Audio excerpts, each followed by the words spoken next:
Friend, dimanapun Anda berada, sekarang lagi ramai dengan yang namanya virus corona. Dunia dengan luas 550 juta persegi hanya mampu ditaklukkan dengan virus yang berukuran 150 nanometer. Wallahu alam. Allah sedang mendidik kita seberapa jauh kedekatan kita kepada Allah Subhanahu wa taala. Pasrah kita kepada Allah. Bayangkan, baru satu tentara Allah yang diturunkan ke alam dunia dengan ukuran 110 nanometer, hampir seluruh dunia bersembunyi saking ketakutannya teramat sangat dahsyat. Dengan apa? Dengan virus corona. Takut apa? Takut mati. Bayangkan my friend, ukuran kehidupan kita dalam dunia ini sudah dicatat oleh Allah. Udah ada catatannya. Coba lihat di dalam Al-Quran. Di dalam surah Al-A'raf ayat 34 Allah berfirman, Bismillahirrahmanirrahim. Walikulli ummatin ajalun fa idza jaa ajaluhum la yastakhiruna sa'atan wa la yastaqdimun. Tiap-tiap umatku mempunyai batas waktu yang telah ditetapkan. Maka apabila telah datang waktunya, mereka tidak dapat mengundurkan barang sesaat pun dan tidak dapat pula memajukannya. Kalau udah waktunya mati, ya mati. Kenapa mereka bersembunyi? Kenapa? Karena takut mati, my friend. Coba bayangkan, apalagi kalau misalkan Allah turunkan tentara malaikat yang teramat sangat besar. Bayangkan dari ujung mata kanan dan kirinya itu teramat sangat besar, bagaikan timur dan barat. Apakah kita masih mau berkhianat kepada Allah Subhanahu wa taala? Corona, C-nya adalah apa? C-nya adalah cambuk. Kalau misalkan binatang kerbau, tuh ada patung kuda, kalau misalkan dicambuk, mereka teramat sangat kencang. Apa? Larinya. Begitupun manusia, dengan diturunkan bala bencana, dengan diturunkan virus ini, nah kita pun harus lebih cepat. Apa?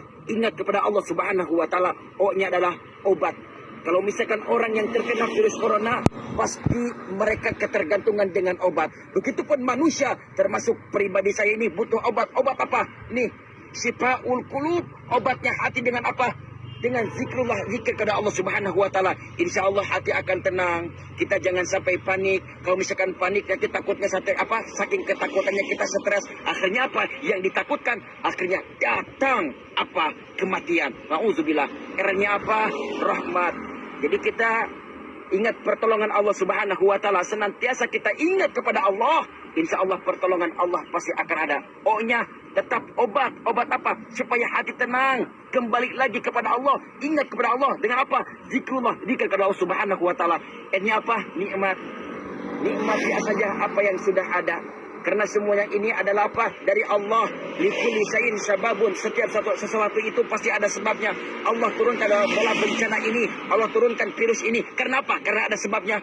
Gak bakalan mungkin kalau misalkan atasan, bos kita ngomel ke bawahannya. Pasti ada sebabnya. Kenapa dia marah-marah? A-nya adalah amanah. Jadi amanah dari Allah Subhanahu wa taala. Jangan sampai kita sia-siakan, jangan sampai kita lalaikan. Perintah Allah kita laksanakan, dan apa yang dilarang oleh Allah kita jauhi. Itulah amanah kita sebagai beriman kepada Allah Subhanahu wa taala. Oleh sebab itu my friend, janganlah panik, janganlah takut. Tetaplah kita tingkatkan ibadah kita kepada Allah Subhanahu wa taala. Ini adalah cambuk bagi kita, sebagaimana jauhnya kita beriman kepada Allah Subhanahu wa taala, mengingat Allah Subhanahu wa taala.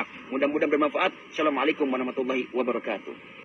Ya, jangan lupa subscribe, like, dan komen, share, dan juga nyalakan loncengnya guys. Oke, sampai jumpa, see you next time.